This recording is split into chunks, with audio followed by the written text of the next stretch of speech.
Bienvenidos y bienvenidas a Sentires y Saberes, este programa del Observatorio de Bienes Comunes, del programa Kioscos Socioambientales y del Centro de Investigaciones y Estudios Políticos de la Universidad de Costa Rica. Hoy les vamos a proponer un pequeño viaje a través de la compañera, la autora que nos está acompañando, al sureste mexicano.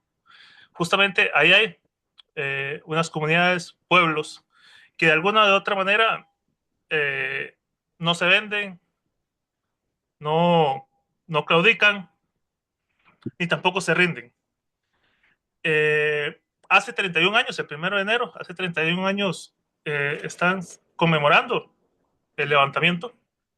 Y yo creo que ya saben de quiénes estamos hablando, justamente de los pueblos zapatistas, justamente.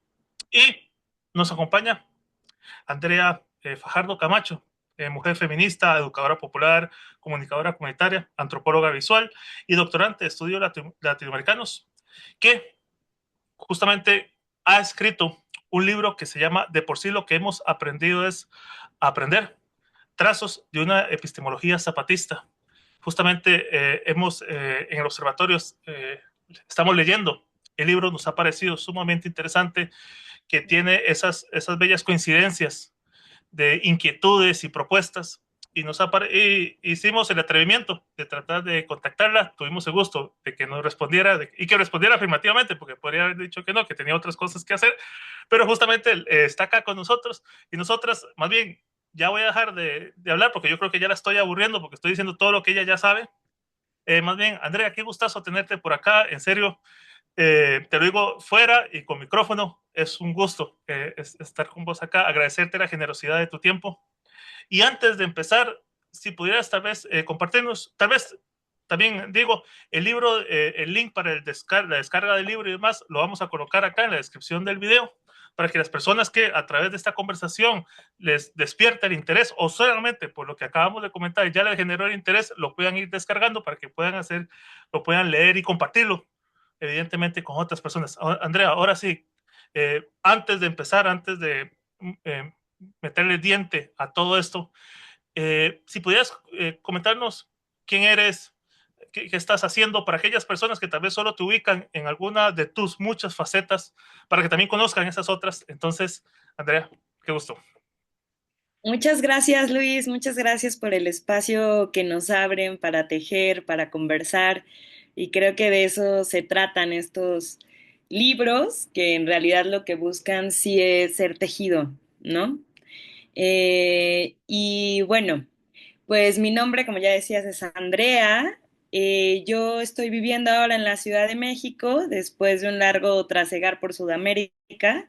Venía de Colombia, ¿no? Allá estuve también acompañando, caminando, aprendiendo de otro movimiento en el Cauca, que también tiene como muchos espejeos, ¿no? Con la lucha zapatista, que es el proceso de liberación de la madre tierra. Y bueno, ahora estoy cerrando el doctorado en la misma línea de lo que les comparto en este libro.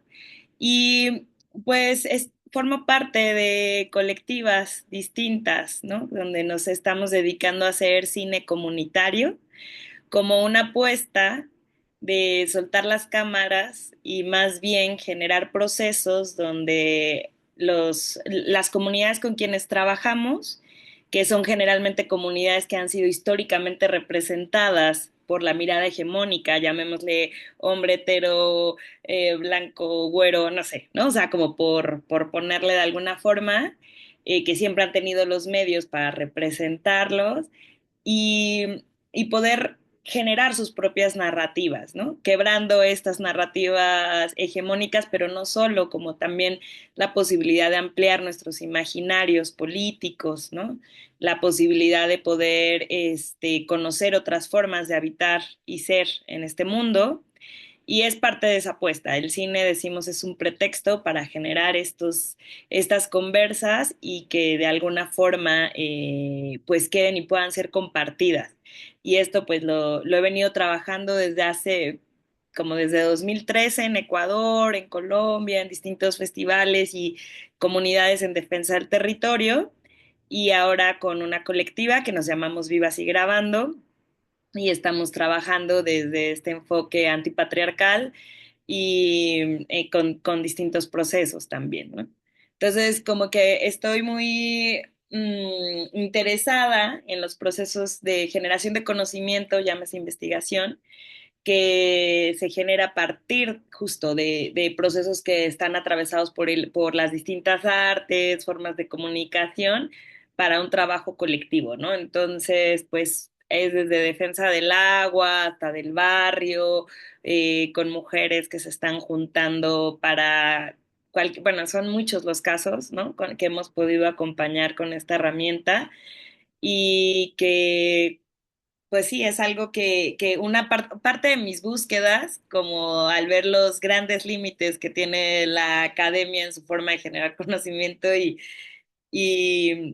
pues caminando por otros lados, ¿no? O sea, como que sí hay un pie en cierto tipo de academia, pero generalmente me estoy moviendo por los límites, por afuerita, ¿no? También. Ujú. Andrea, justamente voy a tomar como esa metáfora que desearíamos que fuera más realidad, justamente de estos otros mundos. Eh, Al ingresar a tu texto y demás, estamos en presencia de esos otros mundos, no solo el zapatista, sino tu misma vivencia que vas contando, digamos, a través del texto. Para aquellas personas que deseamos acercarnos a esos otros mundos que vas narrando en tu texto, eh, ¿qué consideras que deberíamos saber como esa guía, digamos, para poner algún tipo de metáfora, esa guía turística para llegar ahí? Esos elementos que debemos tener presentes, porque a veces, evidentemente, en estos universos abiertos hay un montón de datos, de historias, de trayectos que a veces no tenemos, que a veces nos faltan y que al conocerlos antes de entrar precisamente al libro nos podrían enriquecer mucho más, podríamos saborear mucho más las vivencias que vas contando. Entonces, pregunto, por ejemplo, conceptos tal vez como este mismo, el mismo de la epistemología, ¿cómo estás entendiendo la epistemología? Eh, todo lo que toda la experiencia zapatista, para una persona que tal vez ve eso como muy lejano en el tiempo, allá en el 94, y lo ve como un evento eh, histórico, pero que tal vez ya por X, Y, porque digamos, no aparece en las redes como otras cosas que sí aparecen cada 10 segundos y demás. ¿Cuáles elementos vos consideras que podrías darnos para antes de ingresar justamente a esa lectura, que consideres importantes, que valdría la pena que exploremos antes de sumergirnos en ese libro? Mm. Pues, o sea, creo que no se necesita algo como un previo. Siento que el libro mismo te va acompañando un poco y contando desde el pie a tierra, ¿no? O sea, como que creo que, por ejemplo, hay dos cosas que mencionaste. Por un lado, quiénes son los zapatistas y que podríamos empezar por ahí o qué entendemos por epistemología, que es otro camino, ¿no? Eh, pero bueno, para hablar de epistemología, de manera muy sencilla es la forma en la que generamos conocimiento, ¿no? Y por mucho tiempo, si quienes nos están escuchando forman parte de procesos académicos, ¿no? Eh, pues larga data, o sea, la academia, ¿no? Sobre todo la antropología, pues es hija del colonialismo, ¿no? Y ese colonialismo lo que iba haciendo era a su paso, además de toda la violencia y demás, también era generando mecanismos de invisibilización, de deslegitimación de las distintas formas de saber, de estar y de relacionarse con el mundo que estaban a su paso y erigiendo una forma que si bien puede ser muy interesante, puede tener grandes potencias, también tiene grandes límites y también es una forma de generar conocimiento como muy aterrizada a un locus, ¿no? Que apalancada por un mecanismo, o sea, apalancada por todo este colonialismo y este poder, pues se nos hizo ver como la única forma, ¿no? Entonces, bueno, sobre todo esto hay muchísima reflexión en nuestro continente y también en la India, o sea, hay mucho alrededor de esta perspectiva de colonial, postcolonial. Y creo que justo en uno de los momentos como de crisis tan profunda en el que estamos, ¿no? Donde ya es inevitable poder hablar de esa crisis, ¿no? Hacia donde miremos, ¿no? Económica, ecológica, política, institucional, o sea, por todos lados, multifacética. Me parece un momento como muy, muy, muy necesario de mirar de aprender de esas otras formas que han estado generando y cuidando la vida, ¿no? Y, y que han sido invisibilizadas y cuyo conocimiento ha sido tachado de superstición, de atraso, de todo esto, y justo, ¿no? Como que no es menor que los lugares con más alta biodiversidad y riqueza del mundo están en manos de los pueblos originarios, ¿no? Entonces, no es una búsqueda de romantizar y con romantizar de nuevo colonizar, pero por otro lado, ¿no? Sabemos que se habita desde la contradicción, desde un montón de otras cuestiones que es ineludible también pensar. Sin embargo, también algo que ha tenido como el discurso hegemónico, ¿no? Capitalista, colonial, es que nos hace pensar que es la forma en la que se vive desde tiempo atrás, la única forma en la que podemos pensarnos eh, algunas soluciones, reflexiones, formas de transformaciones dentro de sus propios términos y dentro de su propio esquema. ¿No? Entonces, por ahí Audrey, una gran feminista, dice que las herramientas del amo no van a destruir la casa del amo, ¿no? Entonces, hay herramientas por todos lados en distintos pueblos con las que no solo, ¿no? Están como para poder dinamitar esta gran hidra capitalista de la que hablan los y las zapatistas, sino que también para germinar y cuidar la vida, ¿no? Otras formas de vida. Y en ese sentido, o sea, la epistemología, cómo conocemos, pues es la forma en la que nos relacionamos y nos vinculamos con los otros y las otras, ¿no? Eh, en la academia, generalmente, la vinculación con el otro, la otra, por muy crítica que sea ya la academia, a mí lo que me genera mucha curiosidad es toda la literatura que nos dan de colonial y crítica al positivismo y que ya, o sea, como que ya pareciera que hablar de eso es cosa del pasado, ya la crítica, ya todos sabemos que el positivismo todo mal, ¿no? Y ahora, ¿cómo, no? O sea, si no se conoce así, entonces, ¿cómo? Y eso a mí o sea, como investigadora activista, pues sí me llevó a buscar otras maneras, ¿no? Porque decía, bueno, sí, ya nos dijeron que el objetivismo no, ¿no? Que esa neutralidad en realidad es la normalización del status quo, de la mirada colonial, ¿no? Pero ya lo sabemos y ahora, ¿cómo le hacemos para conocer? Y yo creo que en ese sentido, en el sureste mexicano, la presencia de un movimiento como los y las zapatistas, a quienes hemos querido vincularnos, pues han sido una escuela tremenda, ¿no? Bueno, va, éntrenle, entrémosle, como que siempre han tenido una apuesta por tejer con otros y otras, y pues en ese querer tejer con otros y otras, desde un sujeto autónomo tan digno, pues también nos han echado en cara y nos han hecho ver como todo ese colonialismo que se trae incluso desde estos lugares en los que se supone que buscamos ser los aliados, ¿no? O sea, los que estamos como del mismo lado de la trinchera y de repente, pues eh, han puesto en evidencia muchas de estas prácticas que teníamos muy normalizadas, ¿no? Entonces yo siento que la relación con ellos y ellas ha sido de vital importancia para quienes desde ahí nos hemos empezado a pensar otras formas de conocer.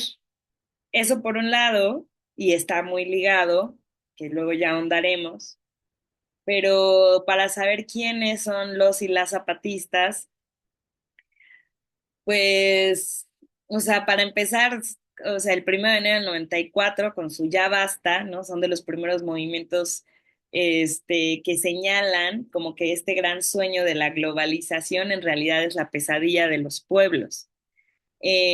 Justo después de la caída del muro de Berlín, donde se decía que ya solo hay un mundo, se había acabado la historia, ¿no? Como la crisis del proyecto como de izquierda, de repente desde ese lugar donde para la misma izquierda de ese momento estaban sujetos que según el marxismo más recalcitrante podrían ver como estos sujetos atrasados, que pues son quienes simbran el continente, ¿no? Son quienes simbran el mundo y quienes ponen otra agenda y resquebrajan pues lo que conocíamos hasta ahora como imaginarios de transformación y de vida y decir aquí estamos, aquí siempre hemos estado, pues, y que también denuncian como esa colonización tanto de la derecha como de la izquierda, ¿no? De no nos han visto en toda la justa medida de quiénes somos, cuál es nuestra apuesta, ¿no? Y se suma como una oleada que en América Latina, ¿no? En Bolivia, en Colombia, o sea, distintos movimientos emergen, ¿no? A transformar como las narrativas y la agenda. Y pues los y las zapatistas como que son de los que este cubo en el que nos meten donde dentro de este cubo tienes que buscar la solución que llámese la institucionalidad, ¿no? O sea, como las leyes, ¿no?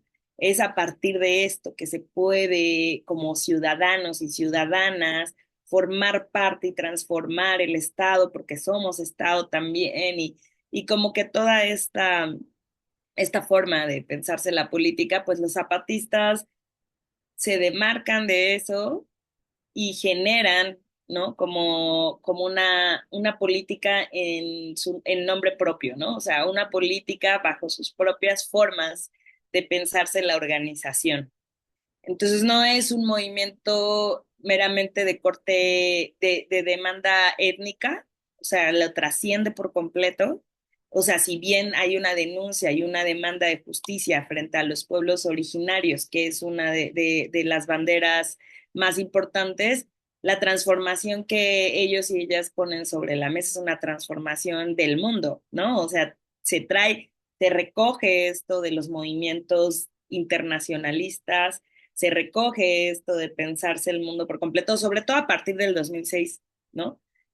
Con más radicalidad.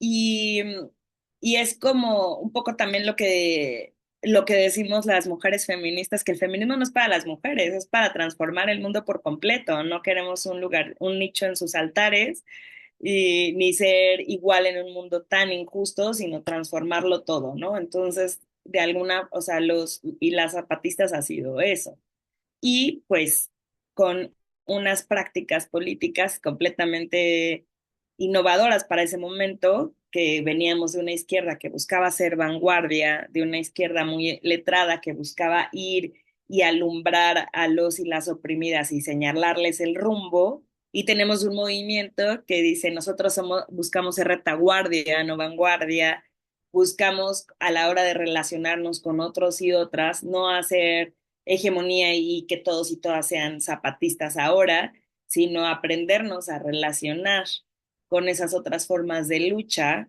para pensarnos un mundo donde quepan muchos mundos, ¿no? Entonces, el zapatismo creo que rompe muchos paradigmas de los que veníamos para pensarnos la transformación, para pensarnos el mundo, para pensarnos el relacionamiento creo que a muchos niveles, ¿no? O sea, podríamos agarrar cualquier hebra e irnos por ahí, ¿no? Lo que se piensa como en términos de justicia, el lugar que tiene la mujer dentro de un movimiento donde desde el 92, antes de salir, ya estaba la ley revolucionaria de las mujeres, por ejemplo, ¿no?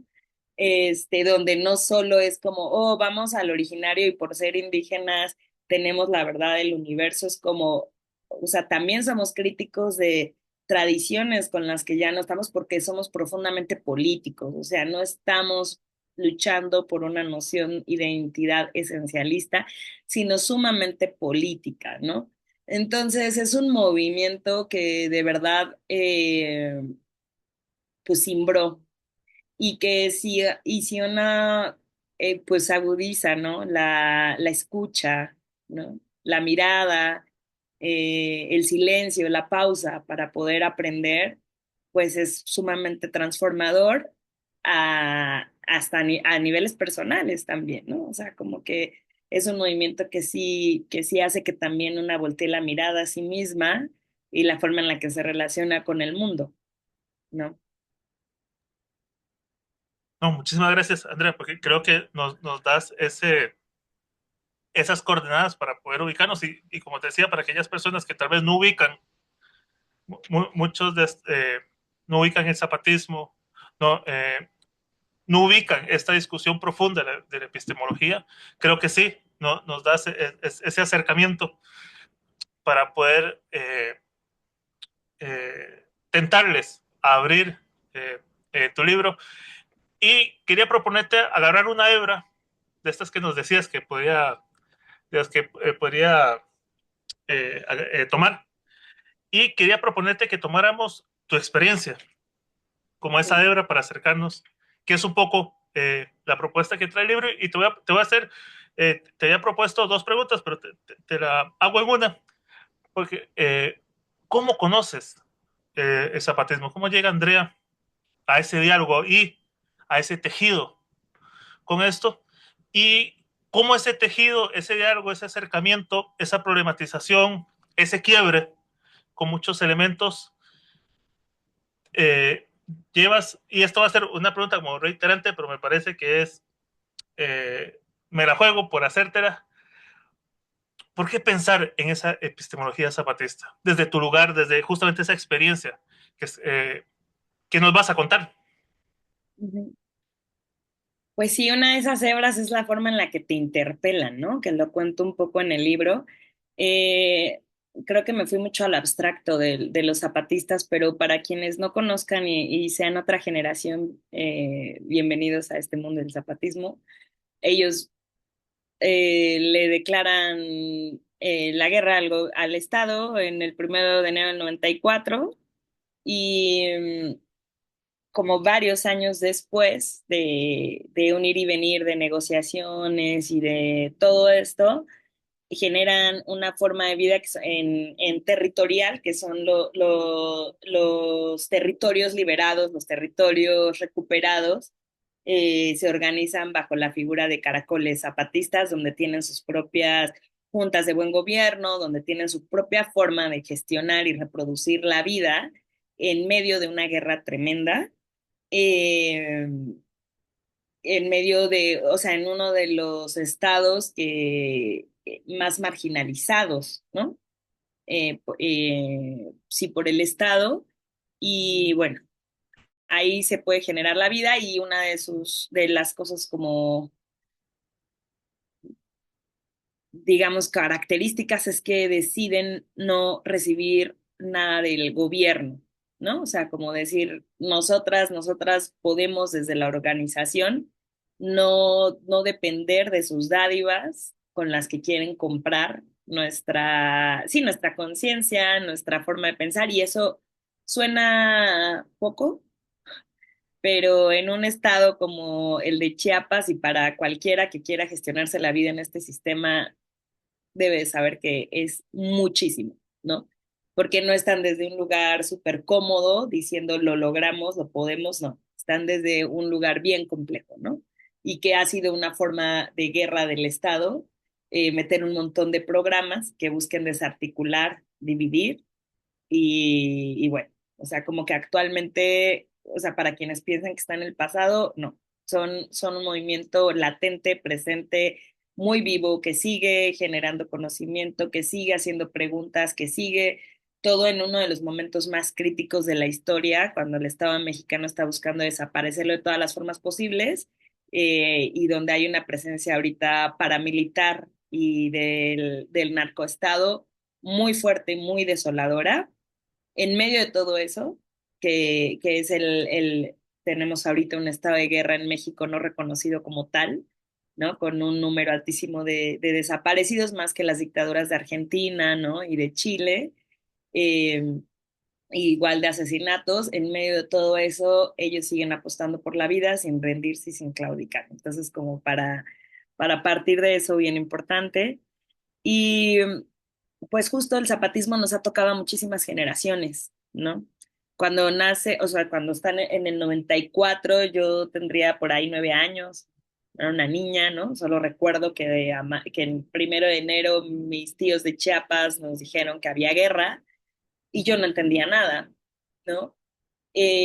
Para la generación de quienes éramos niños y niñas, pero había otras generaciones que venían de luchas de izquierda profundas, súper divididas, donde en algún momento sentían que en la esquina se veía la otra revolución, ¿no? Donde venían de la revolución cubana, de todas estas grandes transformaciones inspiradoras, parecía que ese sueño había colapsado y de repente se vuelven a reencontrar en estos espacios. Entonces es un movimiento que convoca a muchos sectores de la población, que unos ya organizados, pero otros que no tenían una experiencia organizativa, porque es una palabra que llega y apela a tu corazón, a tu dignidad, ¿no? O sea, entonces para una niña como yo, creciendo a kilómetros de Chiapas, ¿no? En la ciudad, de repente recibir esos comunicados,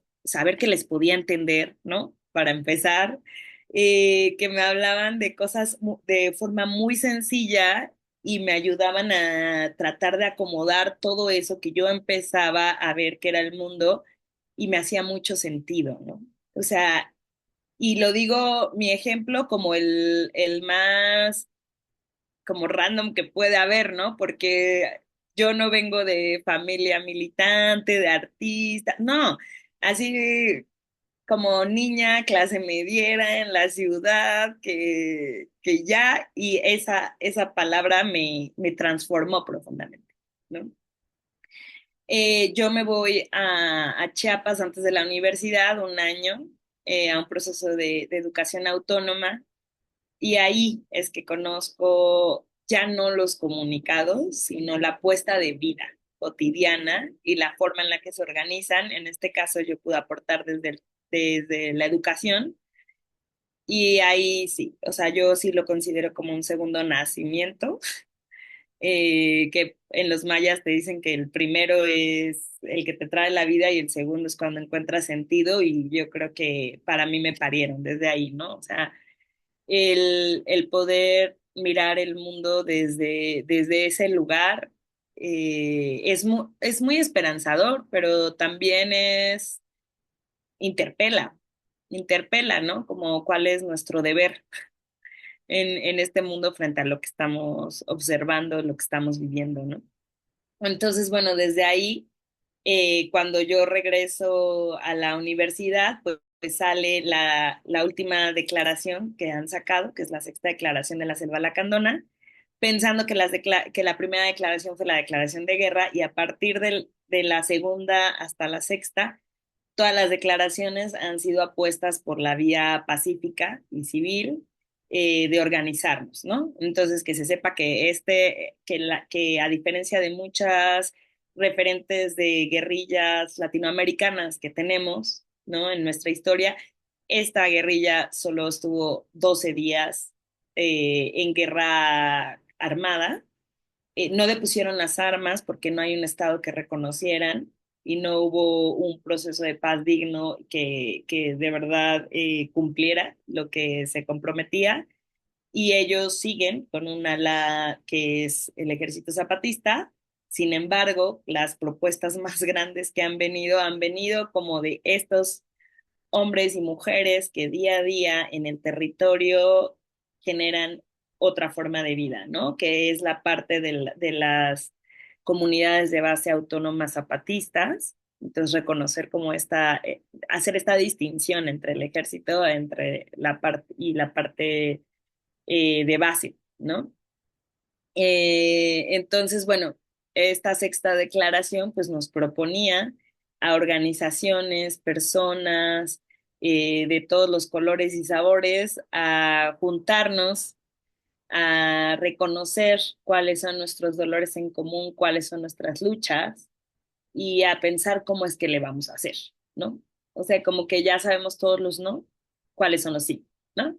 Entonces ya sabemos que anticapitalismo, ya sabemos que antipatriarcal, ya sabemos que todo esto, pero entonces, ¿cuáles son nuestros sí?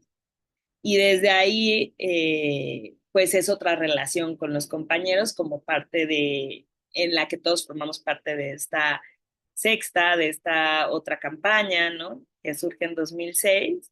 Y bueno, desde entonces, pues yo me reivindico como adherente, ¿no?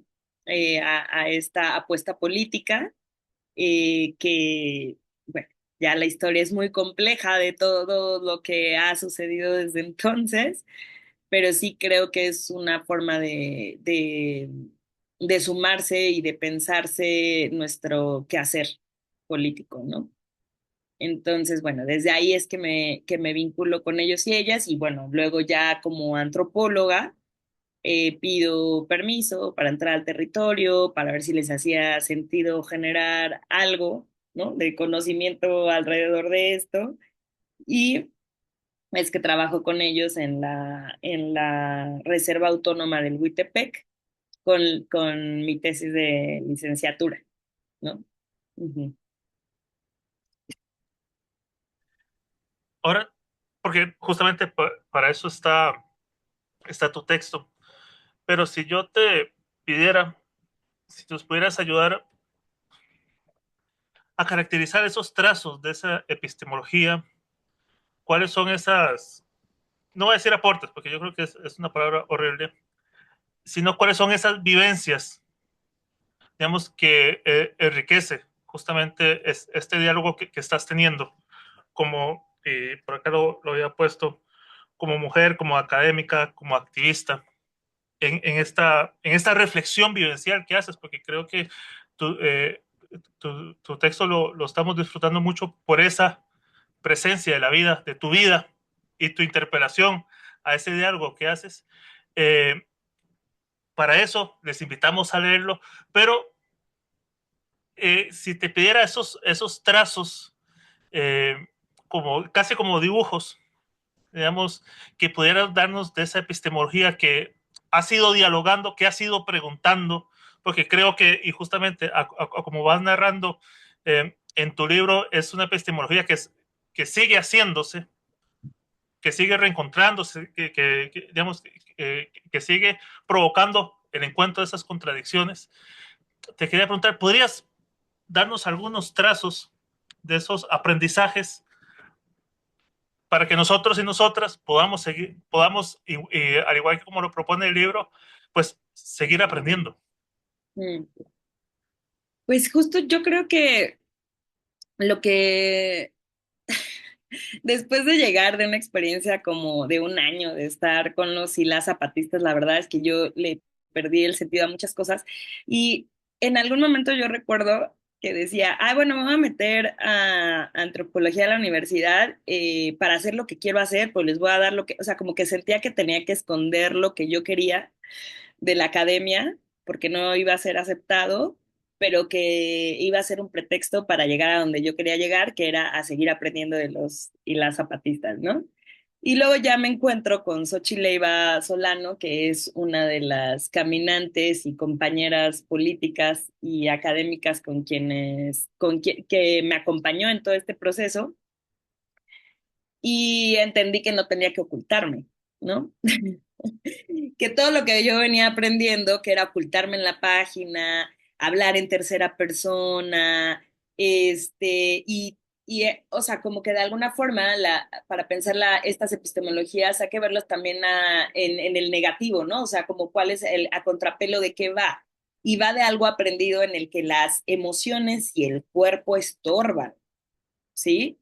Entonces, se supone que cualquier persona que llegue a ese territorio tendría que ver lo que tú escribiste. Cualquier antropólogo o antropóloga que volviera tendría que poder verlo igual, ¿no? Entonces son sujetos descorporeizados los que nos piden, ¿no?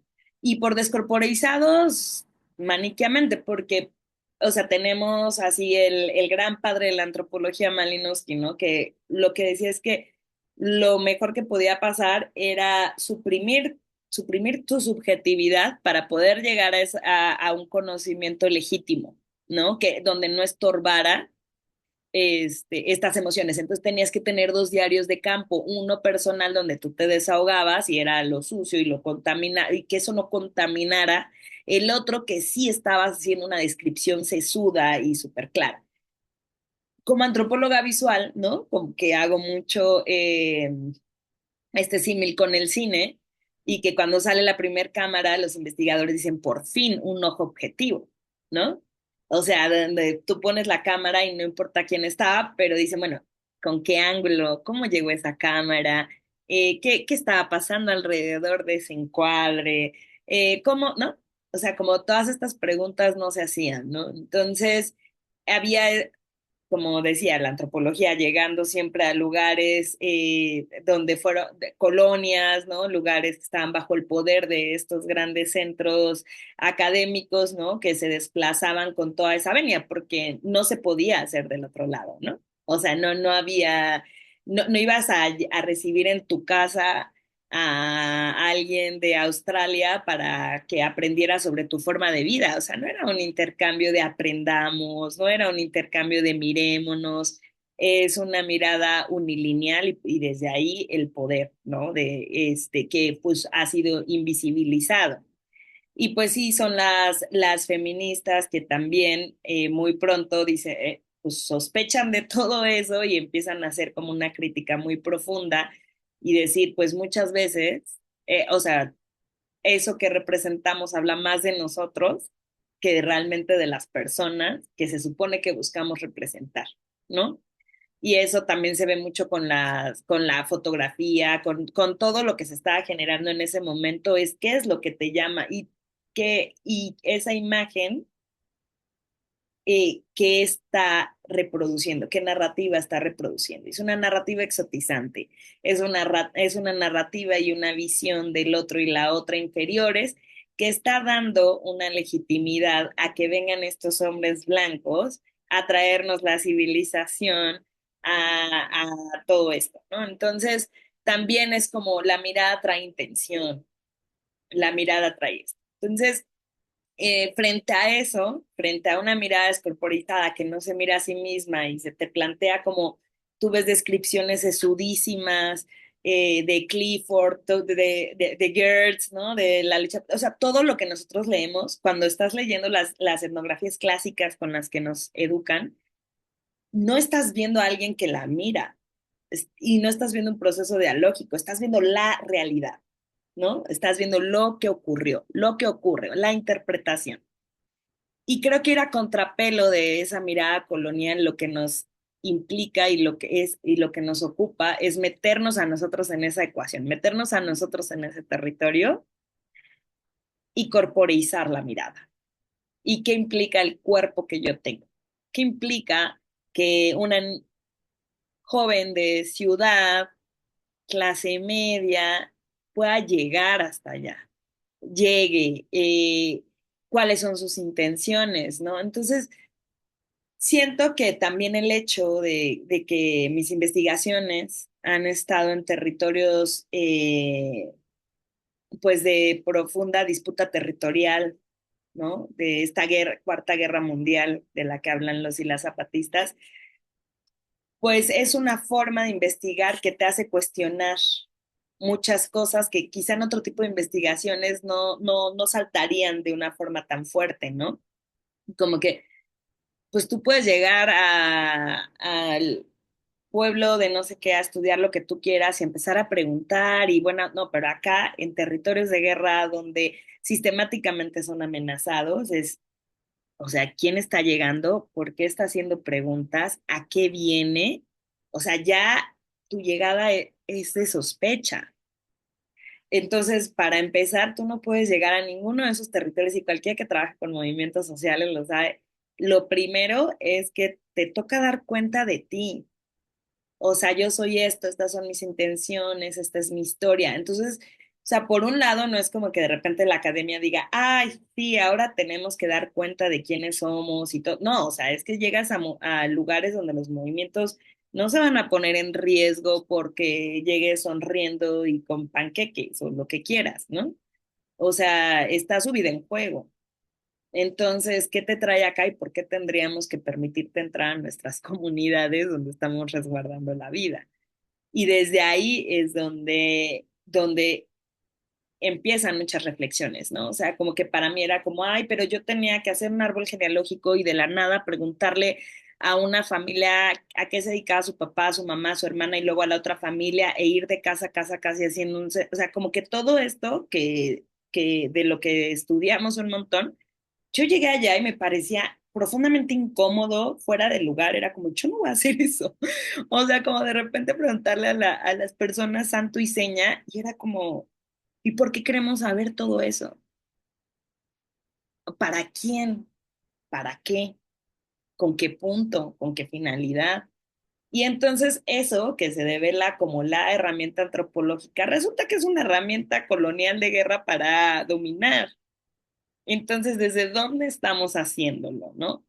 Es muy distinto a lo que ahora yo nombro en mi tesis doctoral, que es la investigación desde la complicidad, el decir, no, no somos, y que viene mucho permeada por esto de nombrar a los compañeros, compañeros y compañeras. Cuando yo estaba escribiendo, yo no podía decirle sujetos y sujetas.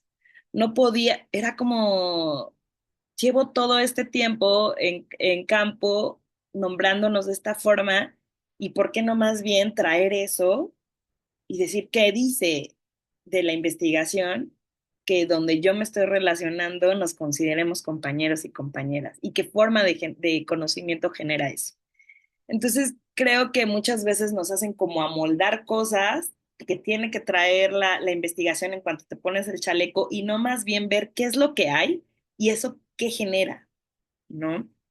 Entonces, desde ahí, porque yo decía, bueno, también tenemos esta tradición de los setentas de ir a alumbrar a a los y dar voz y esta cosa que no deja de ser bien colonial también, y decir, ¿yo qué hago aquí?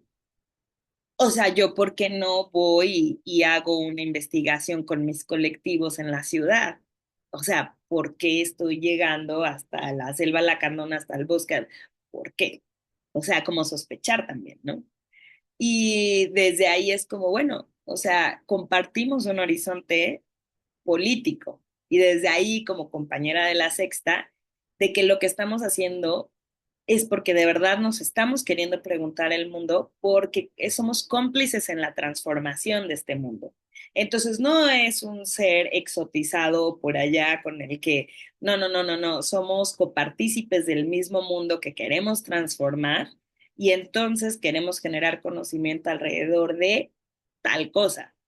Y entonces ya no soy yo extrayéndolo para mi pregunta, que desde el escritorio me parece súper interesante, sino decir, bueno, ¿y ustedes qué les interesaría? O sea, ¿cómo hacemos que sus intereses y mis intereses se tejan, ¿no? O sea, a mí me parece que es muy pertinente esto. No, pues mira, nosotros estamos en la lucha contra, o sea, estamos en la lucha por la defensa de este territorio, ¿no? La coca se está llevando el agua, hay otras formas de reserva ambiental que son privadas, ¿no? O sea, como que está ahí y entonces de qué forma lo que yo investigo también aporta. Entonces ahí viene el para quién, ¿no? O sea, si yo estoy investigando para el Estado, para la academia, para tales, entonces importa dar santo y seña de los nombres de los compañeros. No, aquí estás con compañeros que nunca te van a dar su nombre real, es el nombre de lucha o el nombre que se inventaron para ti en ese momento. Y entonces, o sea, es ir a contrapelo un montón de cosas porque estás investigando en un territorio de guerra y desde una complicidad. Entonces, todo esto para la academia, como más tradicional, pues era muy fuerte porque eso es activismo. O sea, ahí tú ya no estás generando conocimiento porque estás haciendo proselitismo, ¿no? Entonces es como, a ver, a ver, a ver, a ver.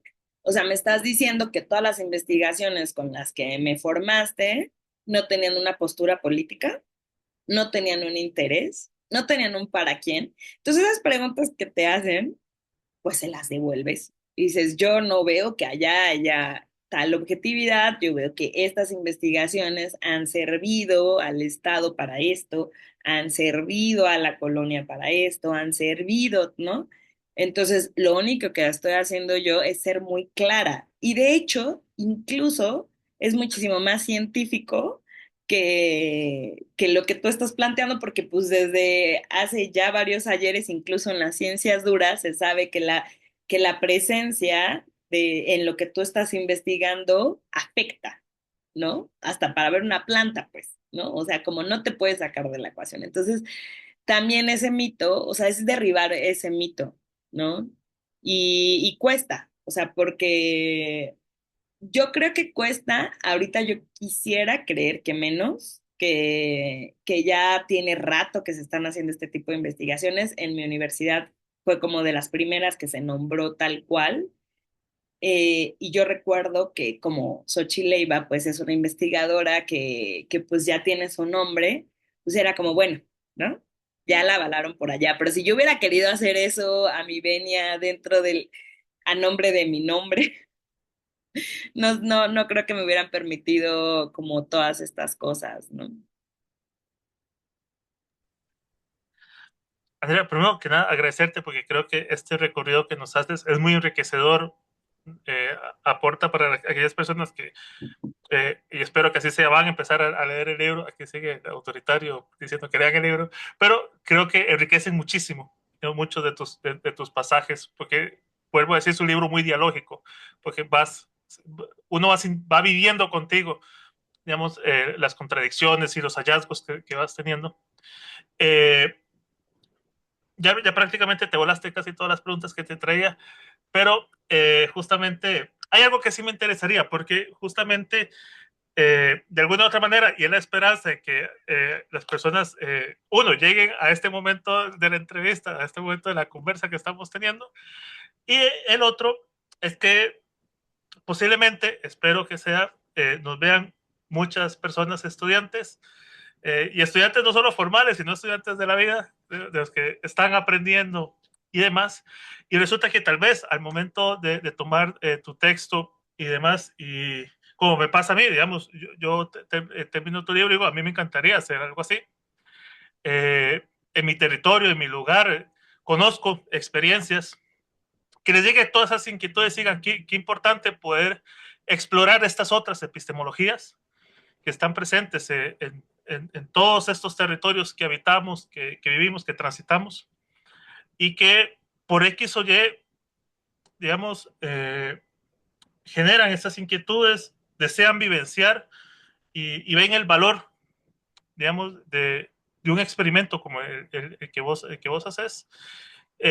Quisiera meterme un poco en tu cocina, en esa parte más, digamos, trasera, digamos, del libro. Y hay una frase que vos utilizar, la voy a usar como buque insignia, ¿cómo no suplantar la palabra compartida? Creo que ahí hay un desafío sumamente importante que más o menos ya inferimos a través de todo lo que vos nos has contado, pero si nos tiráramos en esa parte, digamos, de la cocina, ese detrás del libro, esas desveladas que tuviste que tomar, porque hay una parte, como diría, artesanal de sentarse a escribir, de hacerlo, para esas personas que nos están viendo y dicen, uy, sí, yo en mi comunidad hay un grupo de personas que tiene mucho tiempo defendiendo un río, hay un grupo de personas que están protegiendo un bosque, que me he sentado y he escuchado todo, un montón de elementos, un montón de saberes, y me encantaría poder hacer algo parecido para dialogar con esas voces y poder compartir.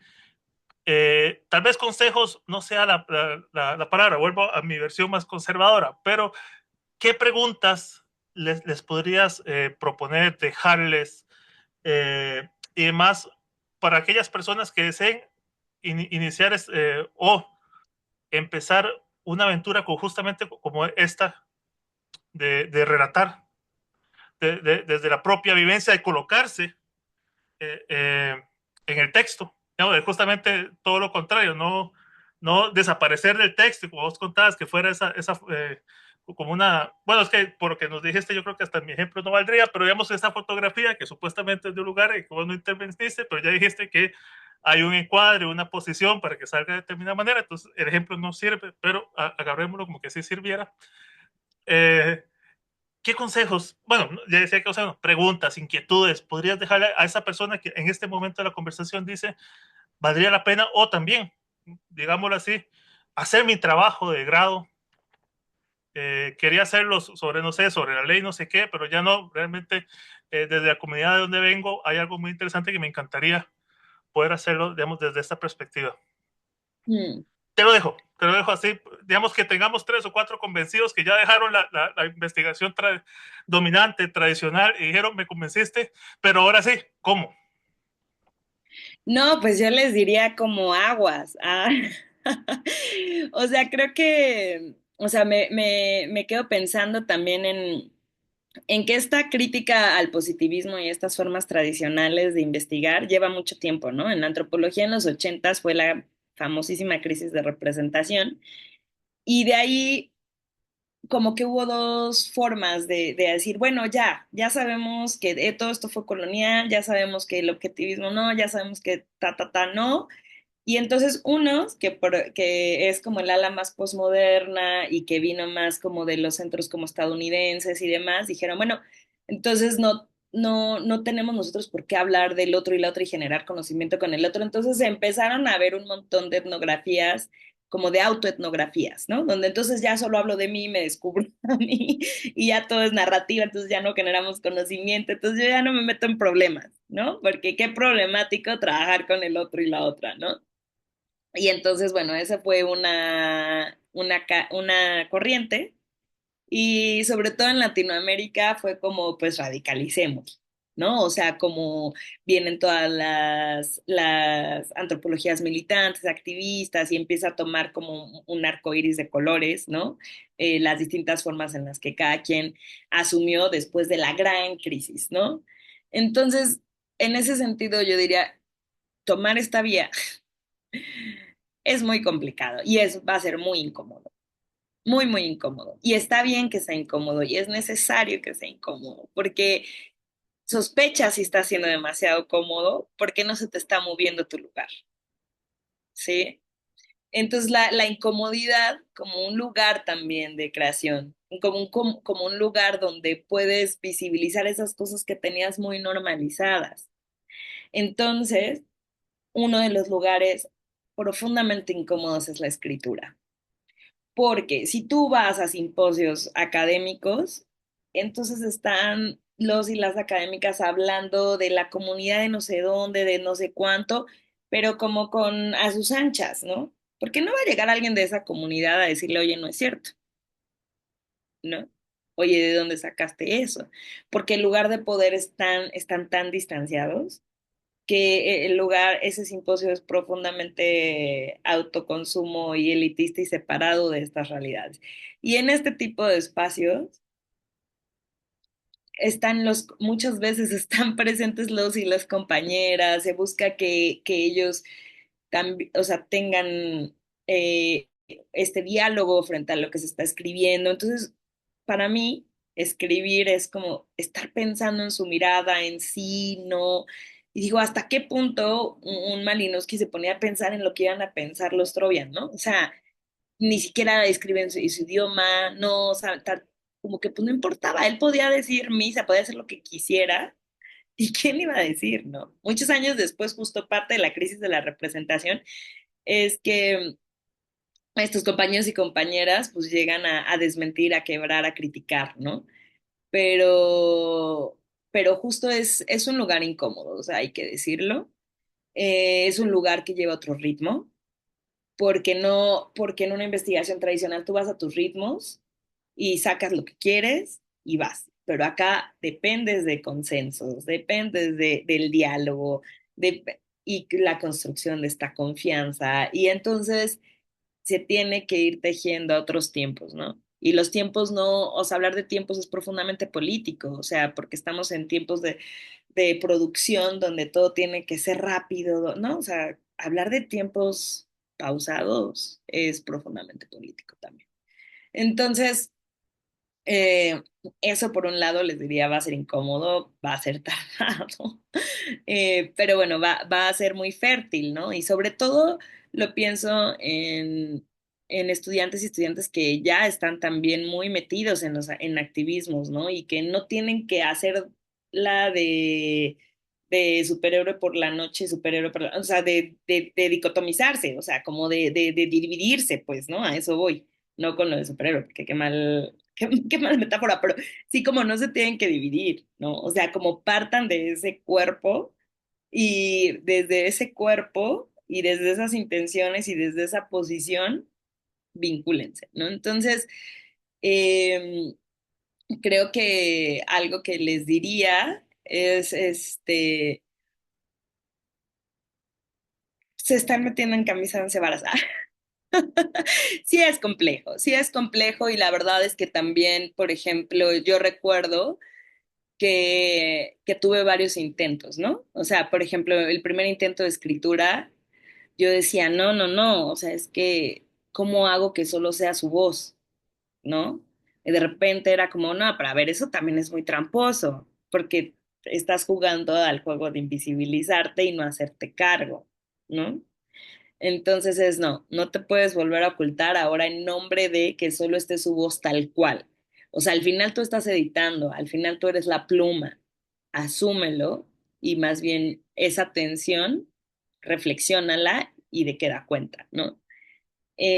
Ahora en esta investigación de doctorado con los compañeros de la Liberación, eh, pues había, o sea, en la asamblea hubo como ideas, ¿no? Entonces un compa decía como, no, es que yo creo que eres la escribana y ya, y yo como, no, pues eso también es muy tramposo. O sea, tampoco se trata ahora yo de invisibilizarme, sino de esta relación, o sea, cómo puede ser fértil esta relación entre su mirada y mi mirada, ¿no? Entonces, creo que la escritura es de las cosas como más complejas, que fue más compleja para mí, ¿no? Porque también es cómo no te vuelves un panfleto, pero cómo no tampoco te montas en un conocimiento que generaste a partir de diálogos y que ahora va a salir a tu nombre porque la academia solo piensa en autorías de este tipo. Entonces, también creo que son investigaciones que lo que se nos da, o sea, lo dado es cuestionado. Es como, ok, pero si el conocimiento se genera de forma dialógica, ¿qué lugar tiene la autoría las personas que nos compartieron ese saber del cual no tendríamos idea de no ser porque no sé, doña Ana me contó un montón de cosas que yo luego estoy escribiendo y diciendo, ¿no? Entonces, son conflictos y yo creo que un consejo que daría es que no tenerle miedo al conflicto y a la tensión y pensar la tensión, ¿no? Lo pienso como estas, o sea, como cuando se hace fricción y salen chispas, ¿no? O sea, como que esas chispas en realidad están alumbrando algo y que estamos muy acostumbrados a justo a querer soluciones, síntesis, ¿no? Como que tienes una y una síntesis.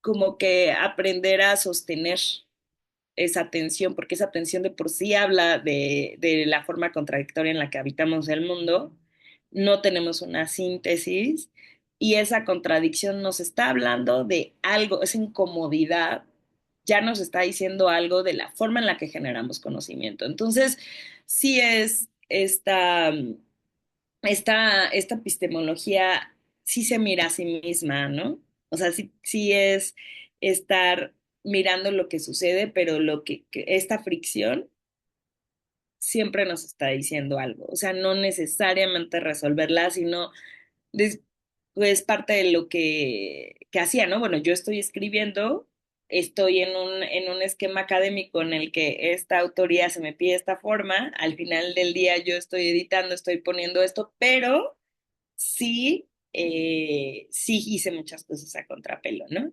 O sea, sí está lo dialógico, sí, además aporté algo concreto que se me pidió, no todo fue solo para mí, sí, y otros sí, ¿no? Y yo creo que en ese sentido, como parte de lo que yo podría aportarle a otros y otras, sería, no hay una receta, ¿no? O sea, no es una metodología de llegar y mira, llegas, luego tomas tu cuaderno, luego le preguntas, no, o sea, no hay tal, sino que justo hay preguntas que me parecen importantísimas que te las hagas antes de llegar a trabajar con otra y la otra. Y lo digo porque también ahora estoy trabajando mucho con artistas y artistas, ¿no? Y en el arte está también desde hace muchos años el boom de trabajar comunitariamente y participativamente. Y es como de, bueno, ya la antropología nos estamos así autocriticando desde hace rato, como éntrenle un poco también a este debate, porque se llega como a confundir lo participativo con extractivo y entonces ya pusiste a trabajar a toda la comunidad, pero el que va a ir a la bienal eres tú, el que utilizo. Entonces, como no digo que haya una forma ética de hacerlo, una forma de, pero es como si hazte unas preguntas antes de, o sea, cuestiona lo que está dado, ¿no? Lo que de repente tienes normalizado. O sea, fue participativo, fue extractivo, cuál es el lugar de los y las compas en esta obra, cómo se, ¿no? Y entonces creo que eso es importante, o sea, como, como tener esta mirada reflexiva en el proceso y, y preguntar para qué hacemos lo que hacemos, para quién, desde dónde, ¿no? O sea, para quién estamos generando este conocimiento. Y creo que esos son preguntas que a mí todo el tiempo me han acompañado y y que sí, o sea, han puesto de manifiesto estas incomodidades que he podido integrar, ¿no? No resolver, no solucionar, no, o sea, integrar en esa contradicción no resuelta porque pues al final del día la academia es la academia, los movimientos son movimientos y entonces estás buscando intersticios y relacionamientos entre esferas donde va a haber fricción y va a haber alianza también. ¿No? Porque también tenemos una gran tradición en América Latina de investigadoras e investigadoras que han puesto sus privilegios al servicio de causas comunes con los movimientos con quienes trabajan y también no todo es autolapidación, o sea, se han hecho cosas muy interesantes. Entonces, hay sinergias, hay potencias, hay límites, hay tensiones y hay que dar cuenta de ello, pero no ir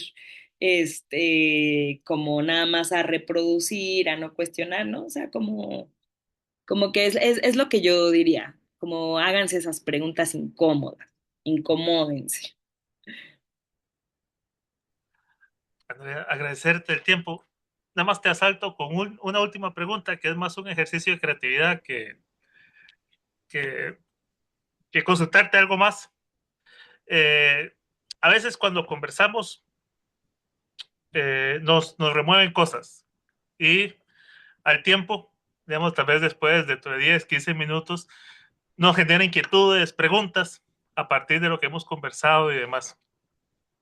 Y eso es como para proyectar nuestra conversa más allá del tiempo en que hemos compartido. ¿A qué me refiero? Te decía, este es como un espacio de conversación, un espacio dialógico que invita a las personas que tuvieron la paciencia y el amor a quedarse hasta este momento, eh, dejarles algunas preguntas para que no vayan a repetir lo que ya hablamos, sino vayan en sus grupos, en su sindicato, en su organización, en su movimiento, en su iglesia, sabrá Dios a dónde irán, pero digan, mire, vi a dos hablando, hablan demasiado, pero la verdad, hay dos o tres preguntas que me encantaría que las trabajáramos, que las abordáramos o en su misma clase, que estén llevando técnicas de investigación o demás. Y como vos decías, ya, sí, sí, anticolonial, sí, ya, muy bien todo esto, pero viera que vi a dos personas hablando, ¿no? Pero no me dejaron estas preguntas que aún no, le quiero seguir dando cuerda a esas preguntas. Entonces, es un ejercicio de creatividad. A partir, y además aprovecho porque tiro la otra cuerda de que estás en este trabajo postdoctoral y demás. Algunas preguntas que tengas que, a partir de todo esto que hemos conversado, de esas inquietudes que ya de por sí estás navegando, que quisieras compartir. No sé, esto ya es un ejercicio de generosidad, digamos, que tengas ahí, que puedas jalar ese cable. Mm. Pues yo creo que estas que mencionaba al final, o sea, yo creo que cuando vas a investigar, antes de lo que te dicen, tu pregunta de investigación, tu objetivo, o sea, como que otra cosa que no podría faltar es ¿para qué estás investigando lo que estás investigando? O sea, ¿para qué? ¿Para quién?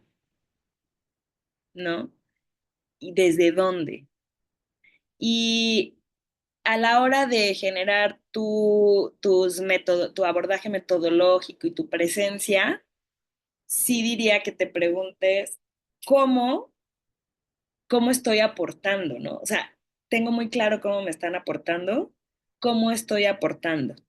Entonces, la relación de poder nunca desaparece.